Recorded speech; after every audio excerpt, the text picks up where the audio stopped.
According to Doug Demuro, G80 M3 markup is low. Mainly he discusses the E92 and the E46 M3, but he also mentions that G80 M3 markup is really low. Let's take a look at the clip. The new M3 is selling for over sticker right now in a lot of places, but from what I've seen in the market, they're not selling for that much over sticker.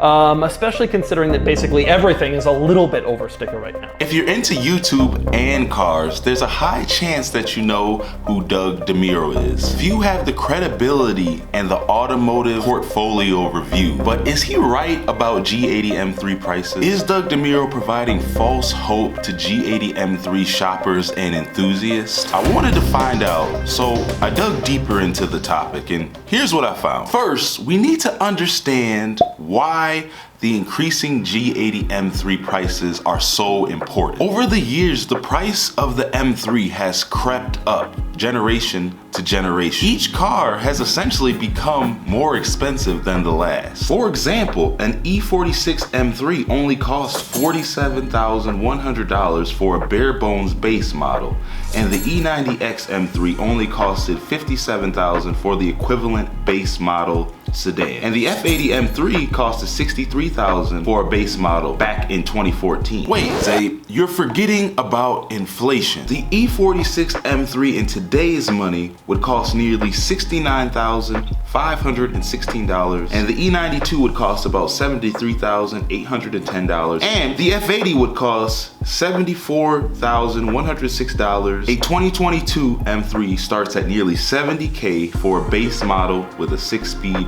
transmission. So one could say that the M3 is actually cheaper than it was in the past. Yes, one could say that, but what we don't account for that didn't really exist in the past is options. A base model M3 without anything, yes, it does cost $70K, but you are forgetting that there is the competition trim, there is the competition X drive trim, there's the executive package, there's the driver assistance package, there's carbon ceramic brakes.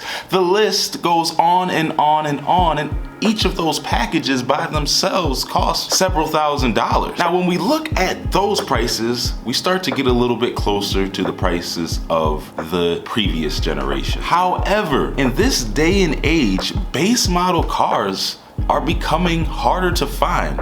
When dealerships get their allocations, they're not for base cars. Likely you have to order a bare bones stripper model to be able to save that money from a dealership. And to further prove my point about the ever elongating option lists on each generation of the M3, I went onto the BMW configurator and I built my dream G80 M3. After all was said and done, my dream G80, with not even some of the options I really would like carbon ceramic brakes, totaled out at nearly $90,000. In 2004, with the E46 M3, the car had a base price of $47,000, but after you were done speccing it to the max, it only topped out at about $55,000 or $56,000.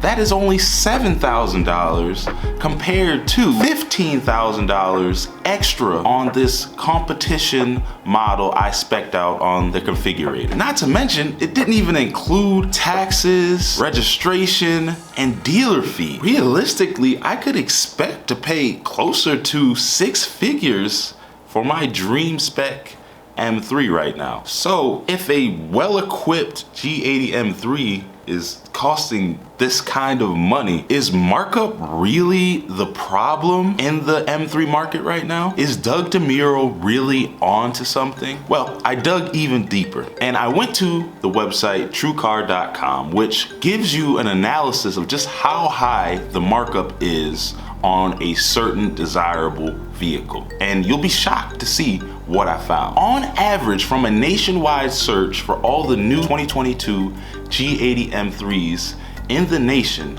I saw about an average markup of 3 to 5%. In all honesty, that's not that bad. In Doug's video, he claims that the market for the C8, the Bronco, or even the new Rubicon 392 is much different with much higher markups. So I took a look at those cars too. Comparatively, there were multiple cases of insanely high markup, like I'm talking 10 to 20% on these same vehicles as opposed to the G80 M3. Obviously, we cannot live and die by what I found on TrueCarcom, but this is a pretty accurate sample. So to my own surprise, it seems like the problem really isn't high markup, even in this overinflated, low supply, chip shortage economy. So is Doug Demuro right about the markup issue?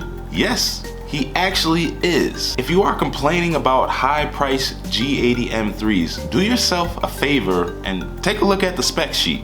That's probably where the problem is. But Doug Demuro missed a key factor in determining just how crazy the G80 M3 market is right now. He did not account for the used car market. A quick search on Car Gurus reveals that there is an insane markup on even 2021 M3s. I've seen some as high as $93,000 with 5,000 miles on them, not even completely well equipped. Yes, you heard that correctly. My friends, this is where the problem is. Dealers are marking these cars through the roof. Even though we've seen that the markup problem is not necessarily with new cars, the shortage of new cars is overvaluing the used car market right now. Pre-owned cars are supposed to go down in value. They're not supposed to be more expensive than the new ones. This is really truly a phenomenon of our COVID car market right now. You can buy a new G80 M3, turn around and sell it to a used dealer for more than you actually paid for it. It's unbelievable. Now, when we start approaching the 100K mark, that's when I start to think about pre-owned supercars. That Audi R8 I've been dreaming about starts to seem more and more appealing.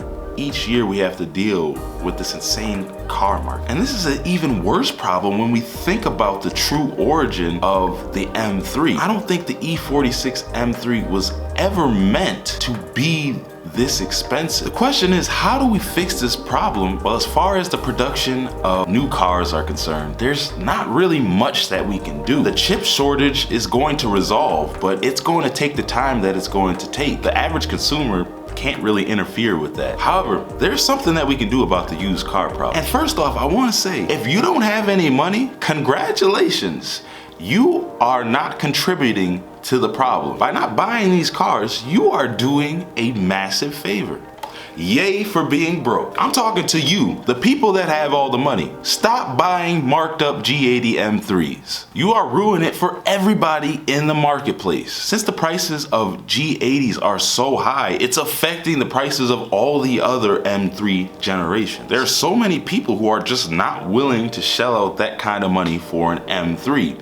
So they settle for lesser generations like the F80 or the E92 or the E46. And it's like a domino effect. So for the sake of the M3 market, stop buying marked up cars. Be patient and find fair deals on these cars. If you have to take that time and wait for yours to be built so that you don't have to experience the markup issue, do that. If you are looking for a used example, find a dealership that is offering a fair value for the car. And I know it's harder than it sounds, but if you do that, you will be doing everybody else a huge favor. Your conscience and your wallet will thank you in the long run. And lastly, don't buy F80 M3s that cost $70K either. Go back and take a look at my previous video why I explain why it's the worst time ever to buy an F80 M3. Thanks for watching. We'll see you in the next one.